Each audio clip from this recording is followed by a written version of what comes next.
I'm so excited. It's Boll and Branch's annual summer event with 20% off site-wide.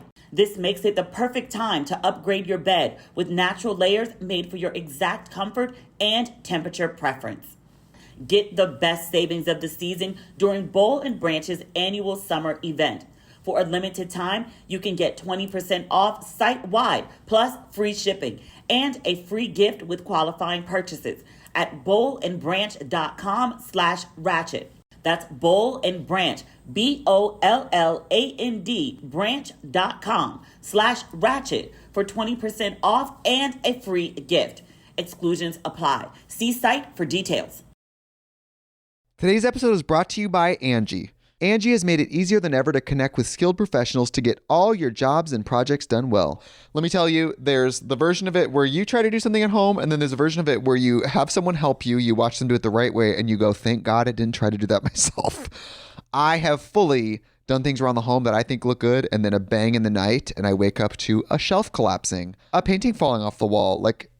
I've seen it all go south. I own a home, and I can tell you, I know how much work it can take. Whether it's everyday maintenance and repairs or making dream projects a reality, it can be hard just to know where to start. But now all you need to do is Angie that and find a skilled local pro who will deliver the quality and expertise you need. Whatever your home project, big or small, indoor or outdoor, you can Angie that and connect with skilled professionals to get the project done well. Right now, one of my wish lists is I want a bike for my condo in Milwaukee, and I would love to rig it up on a pulley in the ceiling because I have one of those lofted ceilings, but I'm so scared to try that on my own. Angie has 20 years of home experience, and they've combined it with new tools to simplify the whole process. Bring them your project online or with the Angie app. Answer a few questions and Angie can handle the rest from start to finish, or help you compare quotes from multiple pros and connect instantly, which means you can take care of any home project in just a few taps. Because when it comes to getting the most out of your home, you can do this when you Angie that. Download the free Angie mobile app today or visit Angie.com. That's ANGI.com.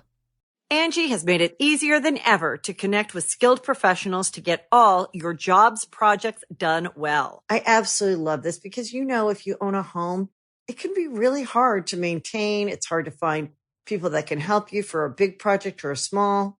Well, whether it's in everyday maintenance and repairs or making dream projects a reality, it can be hard just to know where to start. But now, all you need to do is Angie that and find a skilled local pro who will deliver the quality and expertise you need. Angie has over 20 years of home service experience, and they've combined it with new tools to simplify the whole process.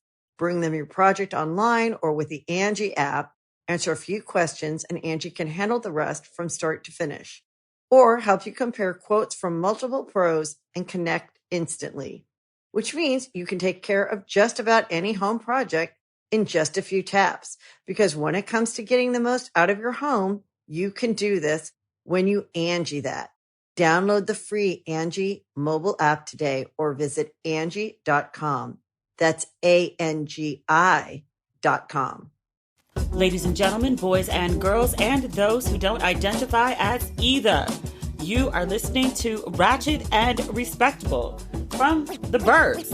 I left New York yesterday. I got home last night after the longest train ride ever. Oh my God. It was supposed to take 3 hours. It took 4.5. Some mechanical something failure, we sat on the train and didn't move.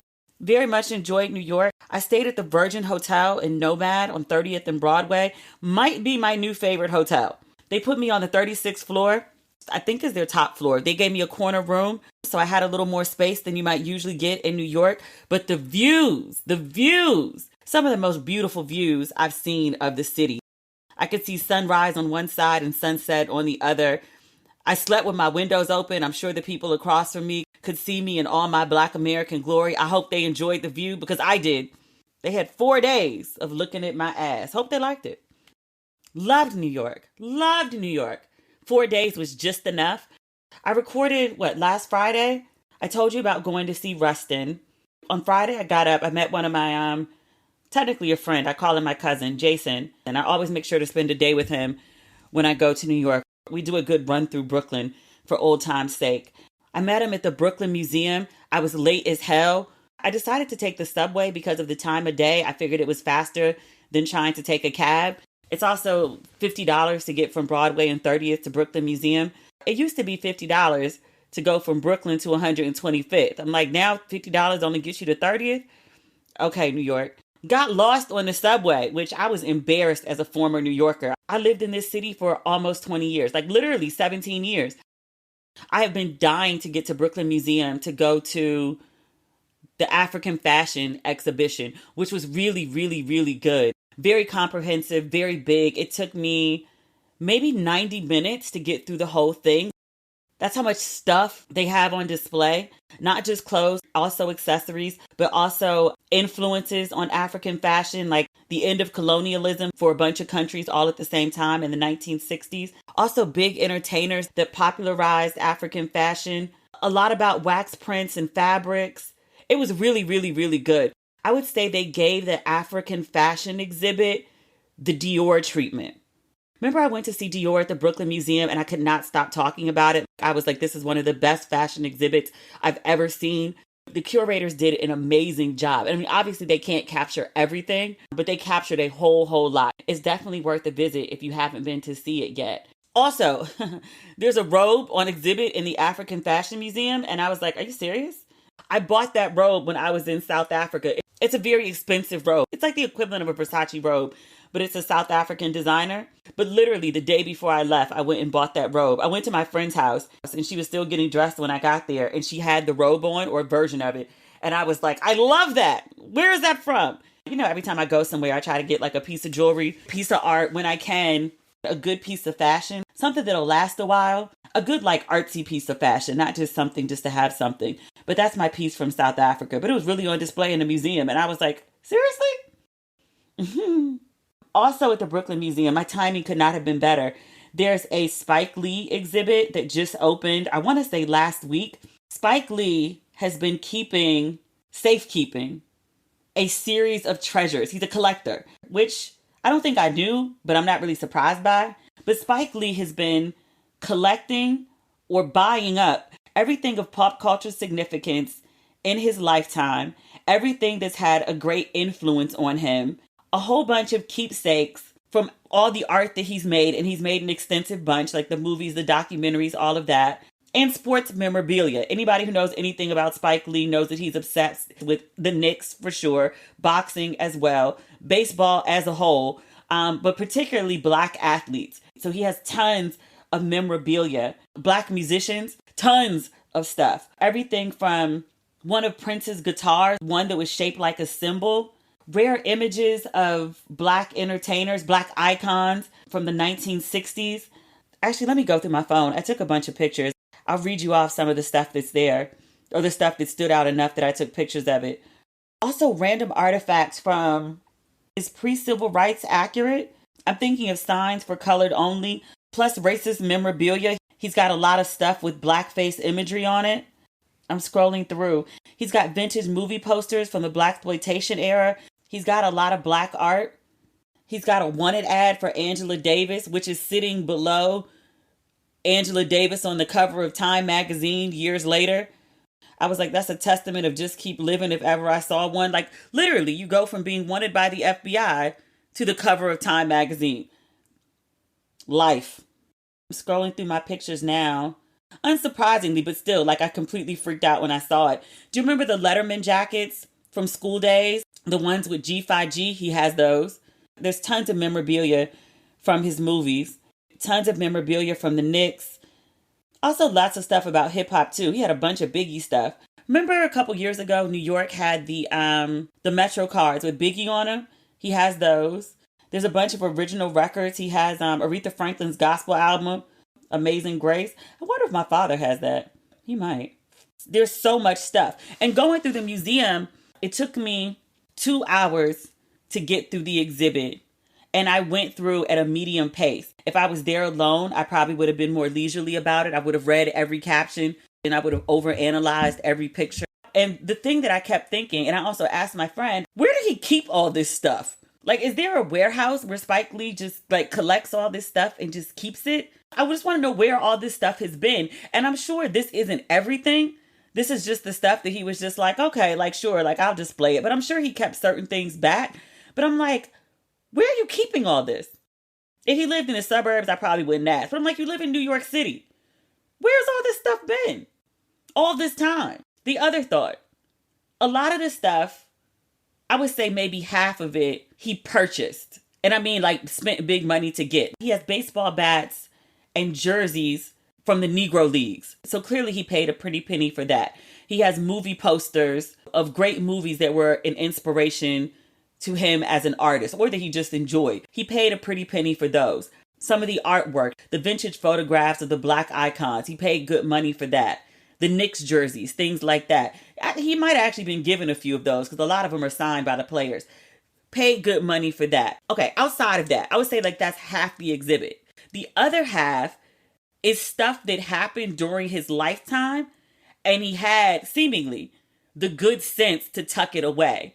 Magazine covers, movie posters that came out, like you probably could get them for $4.99, $5.99, no more than $11. I collect movie posters, that's how I know. I think he had the good sense to buy them at the time, and over time, as those movies have become classics, he still has them. But like newspapers from, say, when like Barack was elected, magazine covers of various things, newspapers about him, like he just kept all that stuff.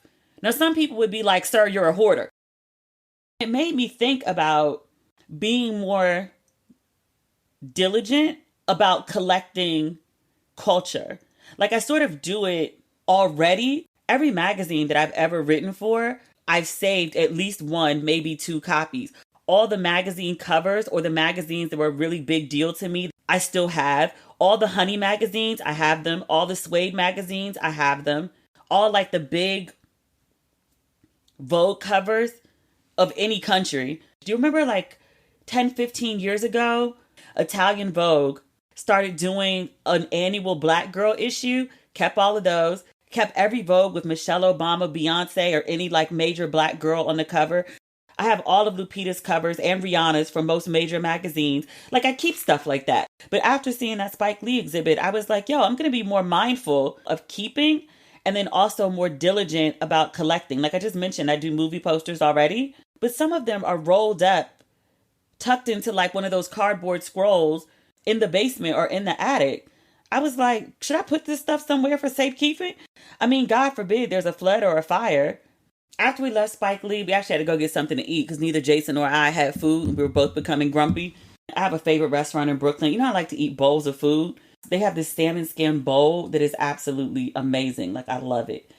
And they have this really good Caesar salad. I mean, everywhere has Caesar salad, but theirs is like, is it like a Caesar with kale? We went to get something to eat, and then we went back because we really could have gone from Brooklyn Museum to Brooklyn Library because they're 5 minutes apart walking. Then we went back to the Brooklyn Library because I wanted to see the Jay-Z exhibit, which was, it wasn't as extensive as it could have been given Jay-Z's 30 plus year career. It could have been a whole lot more, but I'm also going to give grace because it's in a library and not in a museum. That said, it wasn't everything, but what was there was really dope. And it was inspirational as fuck. Like I left the museum and I was like, actually I said to Jay and I was like, this makes me want to create dope shit. And he was like, more dope shit. Correction. And I was like, yes, thank you. Noted. I think he's been successful for so long. He's been disassociated from his origin story. I don't even mean like the drug dealing part. I mean like a lot of people consider him, especially my generation, maybe not so much the younger, but most people consider him the greatest rapper alive, right? He couldn't get a record deal. Like the reason Rockefeller Records, which is the base of all his money, the reason the whole thing came into existence is because he was trying to get a record deal with all these other places and they were like, we don't really get it. We don't see it for you. So he started his own thing. What if Jay-Z listened to the no's he got from record companies? What if he believed he wasn't good enough and was just like, well, fuck it. I guess I'll just keep selling crack. Then he's just, another crack dealer and he ends up dead or in jail because very few people walk away from that occupation. But I left there very inspired. I'm on this whole like resting shit. I was like, okay, what if we continue not to do the things that we're not excited about, which we probably have no business doing anyway? We as in me, myself, and I. What if we continue not to do the shit that we're not excited about that everybody thinks we should be doing? Is there anything that we're actually excited about that we actually could be putting effort for? Like we're inspired And what are we going to do with this inspiration? Can we channel this inspiration into something productive? We've decided that we can. So I would say announcement coming soon. It's in the comments of my most recent post on Instagram. Yeah, there's something coming. It's part of the reason I'm staying later in the country. But that's another story for another day. Going online without ExpressVPN is like checking in your bag at the airport without a lock. Who knows how many creeps are going through your private stuff? They can see your underwear, your medicine, your personal massager. You may not think you need a VPN, but you absolutely do. Without a VPN, everyone who's in control of your server or your internet service providers, your mobile network providers, they know every single website you visit. And in the US, internet service providers are legally allowed to sell that information to advertisers. ExpressVPN reroutes 100% of your traffic through secure encrypted servers, so your ISP can't see your browsing history. I use ExpressVPN primarily because it's so easy to use. You just fire up the app, click one button, and all my devices are protected. It works on phones, laptops, tablets, and more, so you can stay private on the go. But don't take my word for it. ExpressVPN is also rated #1 by top tech reviewers like CNET and The Verge. Protect your online privacy today by visiting expressvpn.com/ratchet.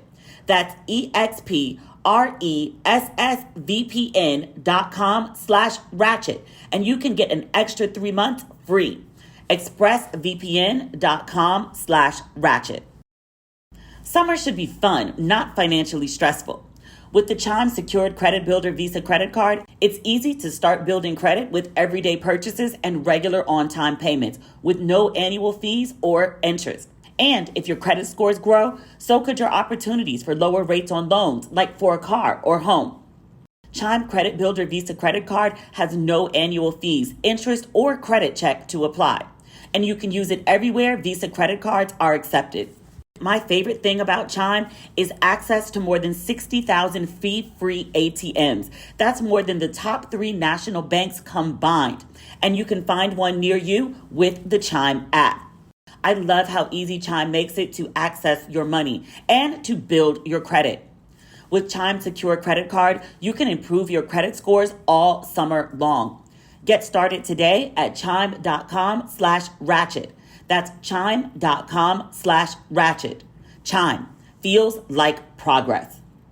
The Chime Credit Builder Visa credit card is issued by the Bancorp Bank North America or Stride Bank North America. Spot me eligibility requirements and overdraft limits apply. Out-of-network ATM withdrawal and OTC advance fees may apply. Terms and conditions apply. Go to chime.com/disclosures for details. Also, while I was in New York, went to 2 Broadway shows on Saturday. I checked the weather before I went. I saw Saturday was going to be a rainy day in New York. I was like, I hate rain in the city, but nevertheless, I'm headed to New York. So I tried to figure out what to do indoors. So I went to see Pearly Victorious. It's a play from, I think, the 1960s, maybe 70s. It's written by Ossie Davis. It's called Pearly Victorious. Actually, that's not the full title. Pearly Victorious, a non-Confederate romp through the cotton patch. Now, to hear this title, you'd be like, girl, what? Look, it's written by Ossie Davis. It's starring Leslie Odom Jr. He's definitely getting another Tony off Pearly Victorious. Y'all, if you are hearing the sound of my voice, take yourself to Broadway.org, Broadway.com, whatever the site is where you could purchase tickets to Pearly Victorious. I paid $250 Row G Center. After, I'd probably say next month, you're not going to be able to get tickets for under $400. They're going to start charging Hamilton type money to go see him. He is amazing in this play. He is amazing, and the entire cast is also amazing. I showed up to see him. Wasn't the biggest fan of Hamilton in general. It just didn't do it for me. Also, I never saw the play. When I finally got Hamilton tickets, it was literally the day Broadway shut down for COVID. I saw Hamilton on Disney. I don't think I made it all the way through. Also, I'm not the biggest musical person. I like plays. I like theater. Musicals, tricky. Old school musicals, okay. Soundtracks to musicals, fine. Actually sitting through a musical, Not really my favorite thing, unless I'm super familiar with the music. Remember I saw Tina Turner in London and I saw Temptations in London? Music was fine. No issues. This one's not a musical. That's it. Entire cast, absolutely phenomenal. Went for Leslie Odom Jr. Even though I didn't particularly care for Hamilton, you could spot talent anywhere. Even if you don't like the material, you can recognize talent. There is this 10-minute soliloquy of Leslie Odom Jr., his character, telling a story. I can't tell you what the story's about because I don't want to ruin the play for you. You know how black folks tell stories? Like a real good black storyteller. He's telling this story and the people are reacting to this story. And he's telling the story so well, like I wanted to jump out of my seat. I reviewed the play on my Instagram and I woke up the next morning and Leslie Odom Jr. had sent me a DM. I forget. I write stuff and I forget like how far the reach of the stuff I write is. Luckily, I'm a little less reckless in the things that I say. But I'll tell you what he said. I don't think it's off limits. I won't read you the whole thing. He said of himself in the cast that the production is, quote, so precious to all of us. We feel so divinely blessed that it is touching people like we prayed it would. I was like, oh. You could just tell that the man is in his purpose. Like there's good acting and then there's this. It was so amazing to watch. And then I went and got something to eat. Hillstone, formerly Houston's, because they used to have one in DC and they don't have one anymore. When I was in college, my mother used to pick me up every Friday sometimes. And we would go to Georgetown to go shopping and eat at Houston's. It was our mother-daughter thing. She didn't work on Fridays. And I made my schedule so I didn't have classes on Fridays. But that was like our thing. But then they got rid of Houston's. Like there's no Houston's in the whole DMV area. I think the closest one is in Jersey. There were two in New York City. One of them closed. The one on 50th Street. But I went to Houston's. It was like 4 o'clock on a Saturday. They talking about the wait's an hour and 45 minutes. If you don't get the fuck out of here. I mean, the food is good. It ain't that good. Ain't no hour and 45 wait good. So I sat at the bar. I had my veggie burger with no bun, honey mustard drizzle. Speaking of chain restaurants, Houston's counts as a chain, right? Y'all been following this story about the girl who wouldn't eat at Cheesecake Factory? I saw a little bit of the video because everybody and their mother was talking about it. Apparently, this woman goes on a date. I think it's the first date. She's an hour late. He had reservations for another restaurant. So they were like, well, no, the reservation's canceled. Go feed yourself elsewhere. So the guy was like, well, look, reservations are canceled. I know you're hungry. We still got to go on this date. Let's just go to Cheesecake Factory. So in the video, which God, I hope it was a skit. I hope no one is this obnoxious. They pull up to the restaurant. He gets out the car, comes around to open her door, and she won't get out the car. She's like, look at me. I am not the caliber of woman that you take to Cheesecake Factory. Like, how could he? She was really upset. So the guy was like, hey, are you not getting out of the car? The guy wasn't black either. Because I feel like if she carried on like that with a black dude, he would have shown his ass a little more. The guy was actually really sweet. But he was like, are you really not getting out of the car? And she was like, no, I'm not getting out the car. And he was like, what seems to be the problem? And she was like, I don't eat at Cheesecake Factory. He's like, what's wrong with Cheesecake Factory? After that, like, I was just done. And I was like, you know what?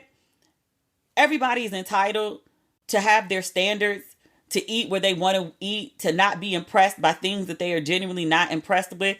I take no issue with that. If she don't eat at Cheesecake Factory, then she shouldn't eat at Cheesecake Factory. I think there's a decent way to handle situations like that and speak to people. And this isn't even on some like pick me shit. I'm not saying just be happy a man asked you out. You don't want to go to the place, don't go to the place. If the place is beneath you, then it's beneath you. Fine. But I'm just like, I don't understand why she didn't tell the man, can we go somewhere else? Suggest another place that you like to eat at? Or why she didn't just say, hey, not a big Cheesecake Factory fan. Maybe we could reschedule the date for the original place. But like, I'm not really, trying to do Cheesecake Factory. I saw no need. That's why I was hoping it's a skit. I saw no need to put the man in a skit and embarrass him like that. Like, he didn't curse you out. He didn't treat you bad. It's not like he tried to take you to like drive through at Wendy's or some shit. He didn't try to play you. Like, he tried to feed you because you were late and y'all missed the first reservation. I was like, please let this be a skit. Please let this be a skit. Maybe I'm a bird because I like the Cheesecake Factory. I came home today from the eye doctor. My mama had avocado egg rolls sitting on the counter and I was like, my girl, go mom. I was like, did you get shrimp bistro pasta? And she was like, what? I said, you know my order is like avocado egg rolls and shrimp bistro pasta and like cookie dough cheesecake. And so she was like, oh, you've been gone. I forgot. I think she's a little testy with me. My Broadway day was something typically when me and my mother, this is like when I was like a kid, me and my mom would either drive up or take the Amtrak to New York for the day. And we would go shopping, get something to eat, go to a Broadway show and come back. Get something to eat was always at Houston's. Like that was our spot. I text my mom after I saw Leslie Odom Jr. and was like, oh my God, this play is like amazing. And she was like, you went to Broadway? And I was like, yeah, I went to see Pearly Victorious. And it's like this Ossie Davis. She's like, I know what it is. Oh, okay. So I got to Houston's and I sent it to her. And I was like, oh my God, like I went to Houston's and blah, blah, blah. And she was like, oh, now you're at Houston's? She was like, you're having a mother-daughter day without a mother. She feels away. I think that might be why. She was like, oh, I don't know your order anymore. She got me the avocado egg rolls, which are my favorite thing.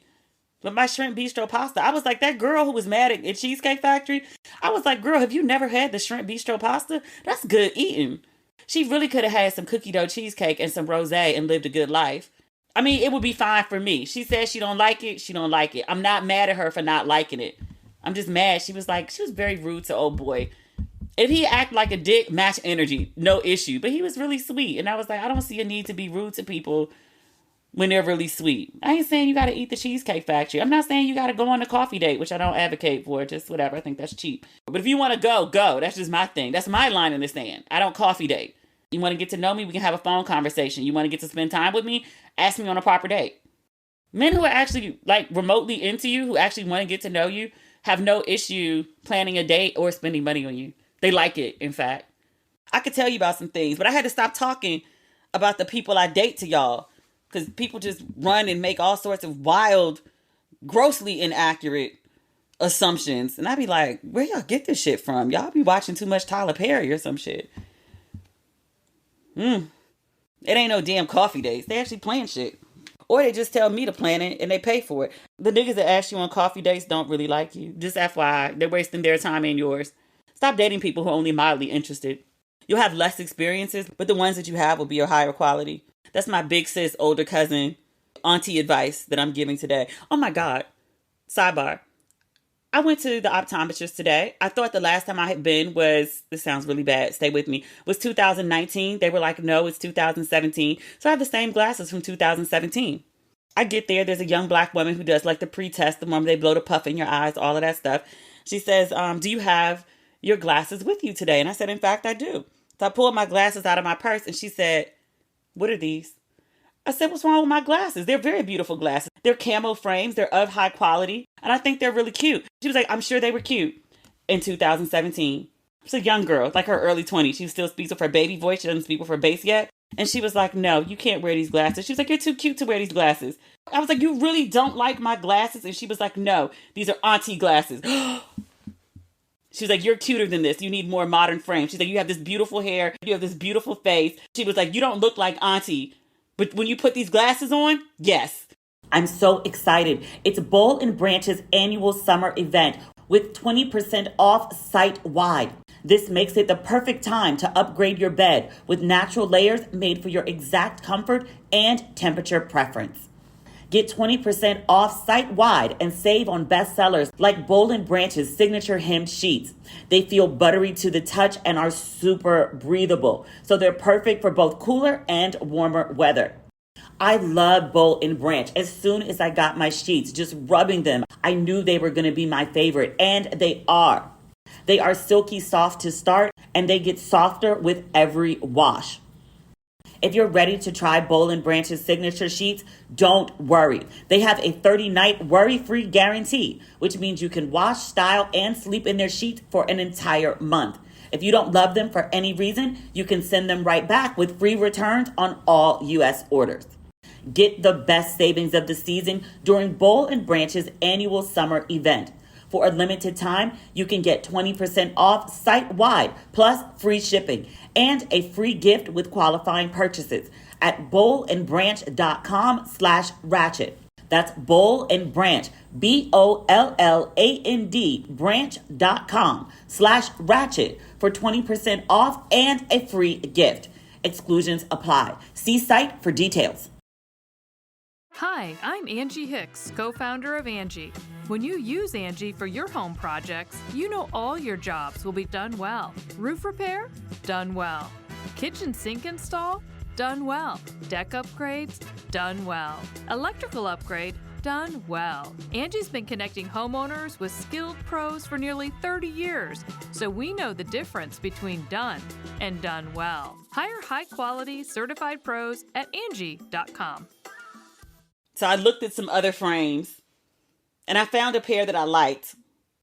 And then I tried on my pair because I was like, no, this makes no sense. I will not be peer pressured into new glasses. And then I tried on my frames and I was like, oh, they look a little Oprah Gale-ish. And there's nothing wrong with Oprah or Gayle. I just don't want to have the style of like a 60-something-year-old woman. Oprah and Gayle are old enough to be my mama. They are very fashionable and lovely women. They look very age appropriate and very beautiful. So I bought new glasses. It's some nigga shit too. It's some stunting shit. I did not buy them for the stunt. I bought them for the shape. They were the only glasses that had that shape that I really liked. I sent a picture to my bestie and he was like, when the album coming out? And I was like, really? Really?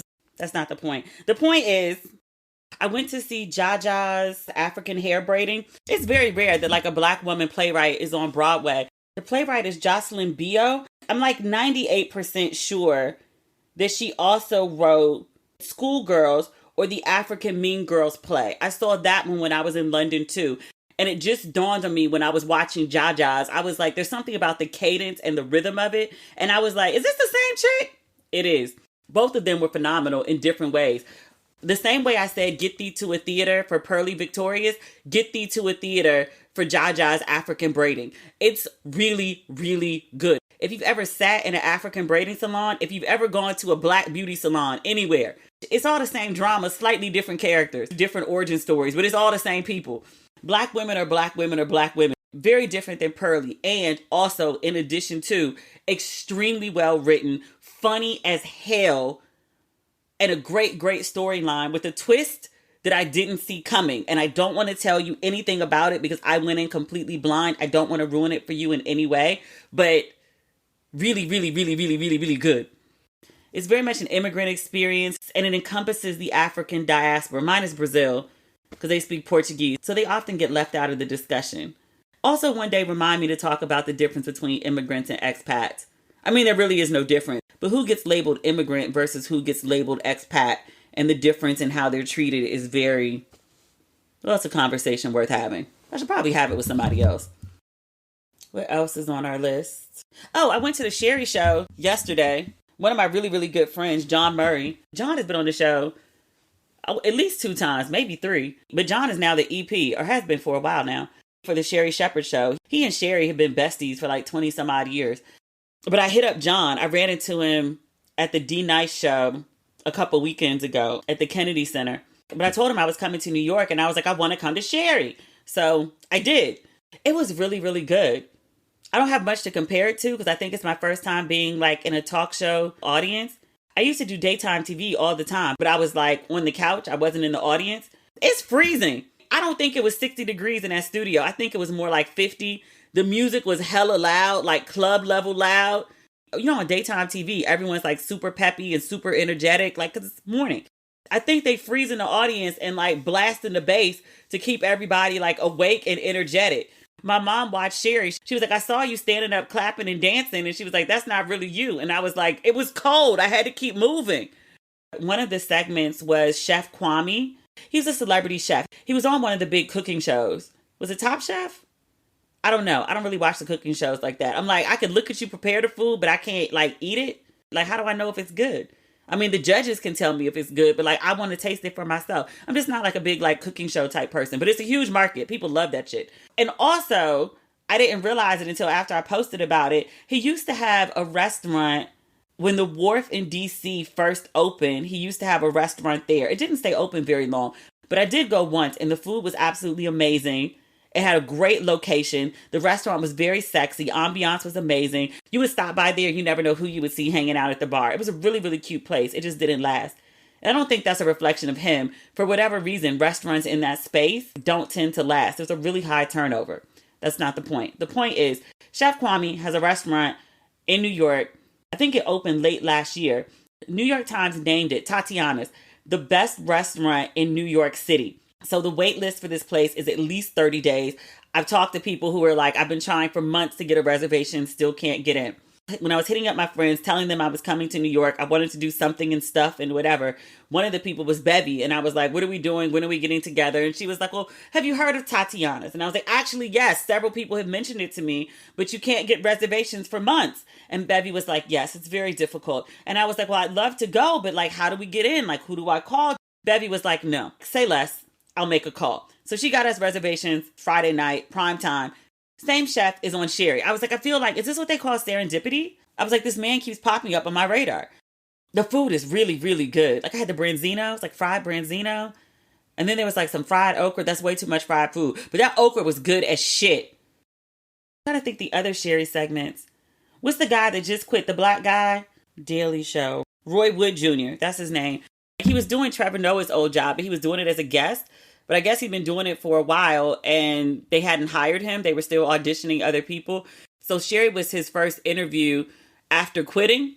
And he explained it in a way that made perfect sense because everybody was like, why didn't you just stay? They seemed to like you. You could have got the job. And he was like, I mean, I still could. It's possible. He compared it to you're dating someone. They've been dating you for a while. It's about time to make a commitment and they don't want to commit. So you got to back away and be like, I respect where you are. I'm looking for something more serious. Go ahead and you keep dating around. If you ever get serious and I'm available, reach out and maybe we could work something out. But as for now, like I've given you my best and you're not willing to commit. So I got to move on because I want a commitment from somebody. I was like, oh, well, when you put it like that. Also, yes, I know the drama concerning Chef Kwame. I don't care.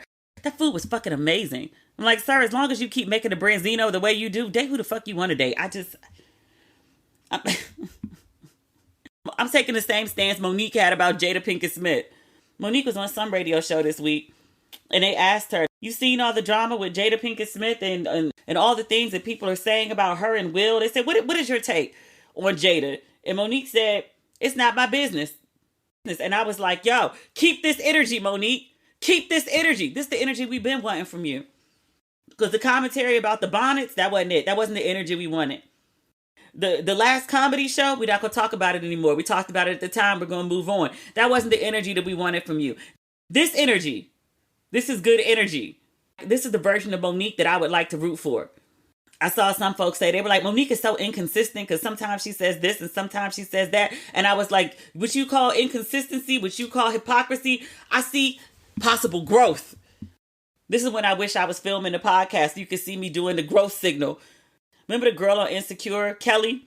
She was talking about something. She was like, growth. And she raised her hand up. And I was like, that's how I feel about Monique. I feel like we're witnessing growth. I hope it's the case. I actually don't have any more thoughts about Jada at this time. I went to Barnes & Noble around, I would say 5 o'clock. I got the last copy they had in stock. The book just came out today. I'm going to reserve any additional commentary on Jada Pinkett Smith until after I've read the book. I need context. Also, I want to know what else she has to talk about. Because, I mean, this is the case whenever anybody does promo. You talk about the salacious things that get people to pick up the book. It's no different than a trailer from a movie. They're going to give you some big scenes, a lot of drama to get you to tune in. This is basic promo 101. But I want to see, like, what else Jada has to say. The book is fat. It's 403 pages. I imagine all of them can't be about her marriage to Will and her dealings with Tupac. I imagine there's much more to her life than those two things. So I want to read it and see what else she has to say. I may dedicate a full episode of the podcast to this book. I'll make a decision after I've read the first 100 pages. No promises. I should also add that Monique, it's important to know your blind spots. I feel really good that Monique is learning hers. It's taken a while. All of us learn at different paces. Monique has overshared or shared, because I feel overshared has bias to it. I'm not trying to be biased in this moment. But Monique has shared about her marriage before and some of the ongoings with her and her husband. The marriage was open. The marriage was closed. Monique has talked about her sexuality and things like that. You know, Monique is not a lot of people's favorite either. She knows better than most the position that Jada Pinkett Smith is in right now with so many people being so viscerally and loudly angry with her. So I think declaring that she will mind her business was an excellent answer for that interview. Also, I think it's worth mentioning, a lot of folks are really like up in arms over Jada Pinkett Smith, which I don't have to tell you if you participate in the internet in any fashion, you've seen it.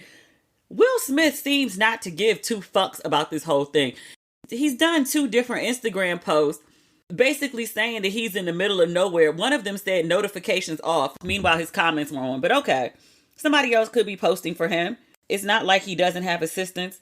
The other one, the frame started out on him and then like zoomed all the way out so that you're like looking at the world. Basically saying he's in the middle of nowhere and hard to reach. He really don't care. And then just in case that wasn't enough, he sent a statement to the New York Times. They did an interview about Jada. Let me see if I can find this. I'm reading it on Vanity Fair. Because, the New York Times, you got to pay for it. But Vanity Fair has good excerpts. They report Smith said that his wife's memoir made him realize that she's lived a life more on the edge than he'd realized. He continued, when you've been with someone for more than half your life, a sort of emotional blindness sets in, and you can all too easily lose your sensitivity to their hidden nuances and subtle beauties. There's more to this quote than that. Hold on. Actually, I'm on the New York Times right now. They're letting me scroll. Oh, no, they're not. Okay, yes, they are. Her pictures look amazing. Can I ask a question without being rude? I don't mean no types of rudeness. This is a genuine question, right? Jada has been diagnosed with alopecia. Her hair came out. It wasn't growing back. In the most recent pictures to promote this book, Jada has hair. The hair is blonde. You see where I'm going with this?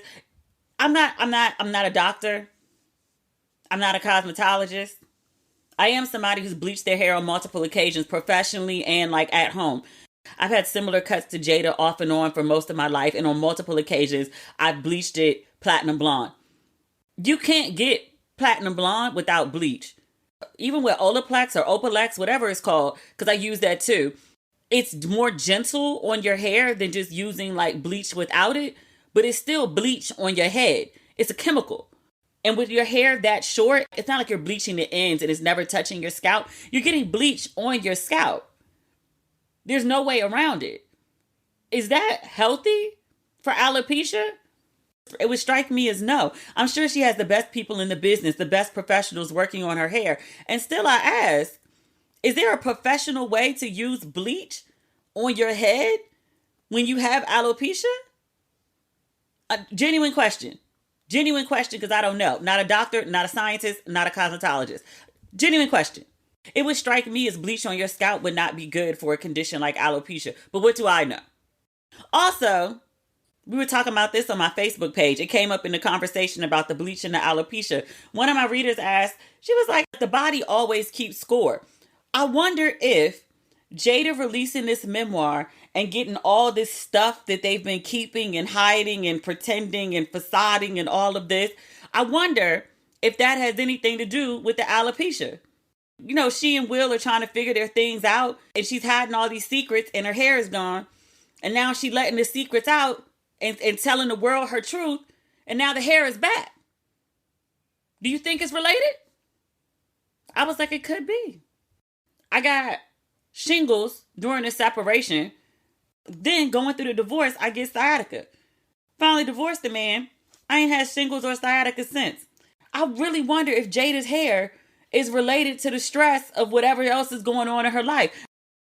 Angie has made it easier than ever to connect with skilled professionals to get all your jobs projects done well. I absolutely love this because, if you own a home, it can be really hard to maintain. It's hard to find people that can help you for a big project or a small. Well, whether it's in everyday maintenance and repairs or making dream projects a reality, it can be hard just to know where to start. But now, all you need to do is Angie that and find a skilled local pro who will deliver the quality and expertise you need. Angie has over 20 years of home service experience, and they've combined it with new tools to simplify the whole process. Bring them your project online or with the Angie app, answer a few questions, and Angie can handle the rest from start to finish. Or help you compare quotes from multiple pros and connect instantly. which means you can take care of just about any home project in just a few taps. Because when it comes to getting the most out of your home, you can do this when you Angie that. Download the free Angie mobile app today or visit Angie.com. That's ANGI.com. Will Smith, New York Times statement. What else do I need to search to find this? Okay, I'm trying to find it in Variety now. Variety has a different version of the quote. They're quoting the same letter. They're just quoting different parts.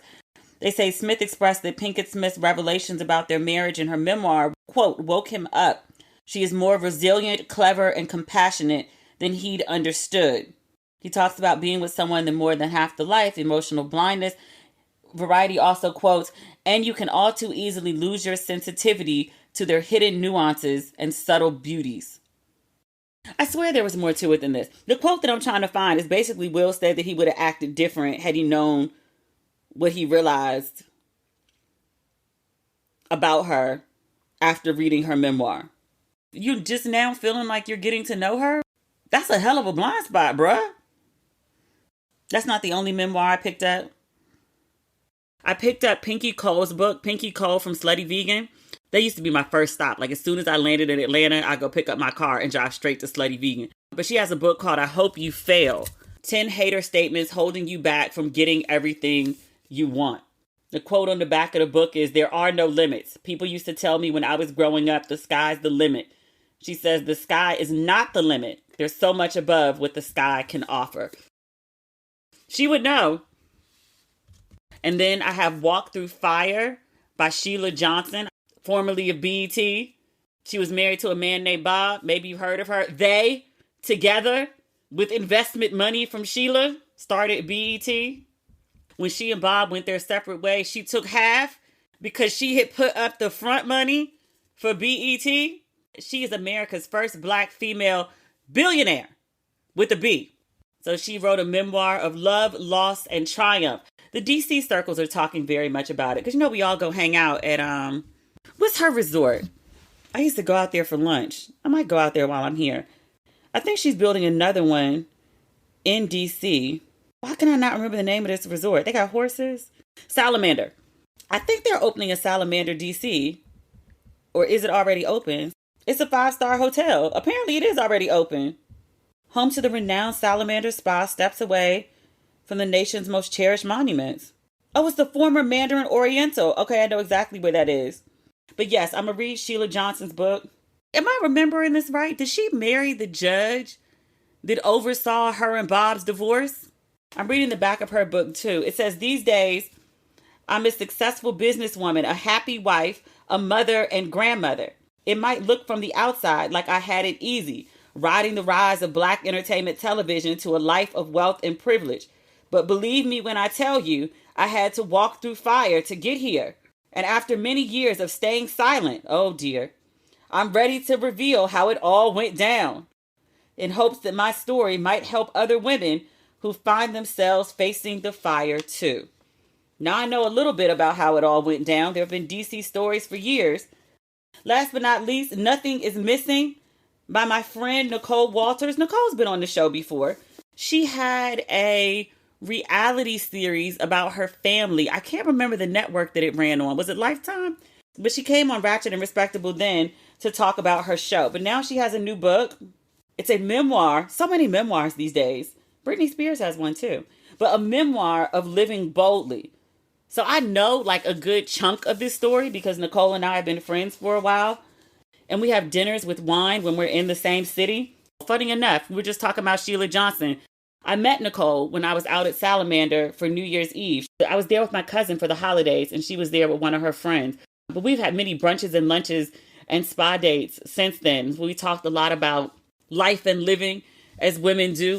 So I know a bunch of her story, but I'm sure there's so much more. So I'm looking forward to reading her book. She's been a good friend to me. Last but not least, we need to talk about Brittney Spears has a memoir coming out. I think it was just announced today. So like the same trickle of information that's been coming out like about Jada Pinkett Smith, it's the standard rollout anytime a big celebrity does a memoir. They're doing 50 million interviews. They're talking about different subjects and different interviews because everybody wants to have an exclusive. You can't tell People and Good Morning America and the New York Times all the same story. Everybody wants fresh stories. So you get a lot of information from People rolling out very strategically over the week leading up to the drop of the book and then a couple weeks after. But so far, what I've read for Brittney, she talks about what life was like under her conservatorship. I saw the headline. I didn't get a chance to dive into it. We might talk about it next episode, depending on what it is. But the big bombshell, and I want to say I saw this on the Shade Room, and I was like, oh, the Shade Room covers white people? I guess black people like Brittney Spears. She had an abortion for Justin Timberlake? She says they got pregnant. She wanted to keep the baby. Justin was like, no, and we're too young and absolutely not. And so she said she had an abortion for him. This is the same Justin Timberlake that after they broke up, made that Cry Me a River video with the Brittney lookalike and was very callous toward her. After the woman was pregnant for you, you acted like that? Apparently, I don't know if this was confirmed as true. I want to say Brittney's memoir was supposed to come out a while ago, and Justin Timberlake and his lawyers had been holding it up because they knew she was going to talk about his ass. I'm actually very excited about Brittney's memoir. I mean, this is 20 years ago now, but she really went left and it seemingly never recovered. And I want to know what happened. It's not really my business, but if she's writing a memoir and she's ready to share, I'm ready to read and find out. A lot happened to Brittney and it was just a different time. I'd like to think that people would be more sensitive, understanding now, but then I also look at what's happening to Jada and I'm like, y'all motherfuckers don't care. We kind of specialize in the culture. It's like trying to push people over the edge and then be shocked when they fall over it. Like, oh my God, how could she? What did you think was going to happen? My analogy for that is always Tiny. T.I.'s Tiny. Or Tiny. I mean, it's not like she's defined by her husband. Tiny Harris. People made fun of her appearance for years. And then she started getting surgeries to her body. She went somewhere overseas and got some ice blue Smokey Robinson eyes. And people were like, why do you keep cutting up your body? Why would you go get those blue eyes? And I was like, y'all sat around and told this lady how unattractive she was, how undeserving she was with her husband. Questioned how he could look how he does, be successful as he is, even though he was with her before all the fame. When they met, she was the famous one. He was trying to get on. And when the woman actually went and got alterations, people were like, well, why would you do that? Why wouldn't she? And there are 50 million examples of us as a culture doing that to people. You told me I wasn't shit, and then I went and tried to be shit, and now you still complaining? Yeah, that's kind of what we do. Jada, I'm not going there. Y'all get mad at people for getting divorced 24/7, complain all the time about women taking half. The woman ain't getting divorced, the woman ain't trying to take half, motherfucker still complaining. Okay, now I'm done. I'm going to read the book. I'll have more to say next episode, and I'll make a decision about whether we're going to do a whole episode on the Jada book. So if you're planning to read the Jada book, if you have not already picked up your copy, done your Audible, everybody doesn't like to flip a page. I like to write in the margins. That's just my thing. Of the 4 books that I bought, we're going to start with Jada. So at least the first 100 pages by Tuesday. I'll put it at the end of the episode. So if you don't finish, I won't give spoilers and you're still able to enjoy the rest of the episode. Deal? Okay. We'll be back. I said Tuesday, I meant Friday. Lord God, I need a nap. Friday. 100 pages by Friday. I'll put it at the end of the episode. Okay? All right. Talk Friday. Not on Tuesday. I mean Tuesday too, but talk Friday first. Okay, I'm going to edit and sit under the steamer because it makes my hair stay curly. Okay, bye.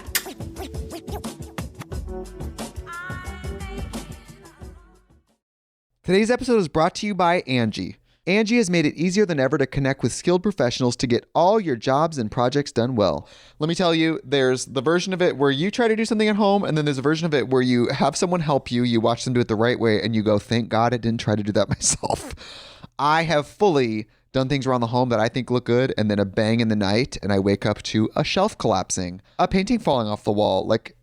I've seen it all go south. I own a home, and I can tell you, I know how much work it can take. Whether it's everyday maintenance and repairs or making dream projects a reality, it can be hard just to know where to start. But now all you need to do is Angie that and find a skilled local pro who will deliver the quality and expertise you need. Whatever your home project, big or small, indoor or outdoor. You can Angie that and connect with skilled professionals to get the project done well. Right now, one of my wish lists is I want a bike for my condo in Milwaukee, and I would love to rig it up on a pulley in the ceiling because I have one of those like lofted ceilings, but I'm so scared to try that on my own. Angie has 20 years of home experience, and they've combined it with new tools to simplify the whole process. Bring them your project online or with the Angie app. Answer a few questions and Angie can handle the rest from start to finish, or help you compare quotes from multiple pros and connect instantly, which means you can take care of any home project in just a few taps. Because when it comes to getting the most out of your home, you can do this when you Angie that. Download the free Angie mobile app today or visit Angie.com. That's ANGI.com. Angie has made it easier than ever to connect with skilled professionals to get all your jobs projects done well. I absolutely love this because, you know, if you own a home, it can be really hard to maintain. It's hard to find people that can help you for a big project or a small. Well, whether it's in everyday maintenance and repairs or making dream projects a reality, it can be hard just to know where to start. But now, all you need to do is Angie that and find a skilled local pro who will deliver the quality and expertise you need. Angie has over 20 years of home service experience, and they've combined it with new tools to simplify the whole process. Bring them your project online or with the Angie app, answer a few questions, and Angie can handle the rest from start to finish. Or help you compare quotes from multiple pros and connect instantly, which means you can take care of just about any home project in just a few taps. Because when it comes to getting the most out of your home, you can do this when you Angie that. Download the free Angie mobile app today or visit Angie.com. That's ANGI.com. And now, gambling terms. Snake eyes. Rolling ones with a pair of dice. Double down. Doubling the original bet for one more card. Bad beat. When your strong hand gets beat. Illegal gambling can put you at risk. Protect our communities. Play legit and gamble only where it's legal. Learn more now at playlegitco.com. A message from the Colorado Division of Gaming. Gambling problem? Call or text 1-800-GAMBLER.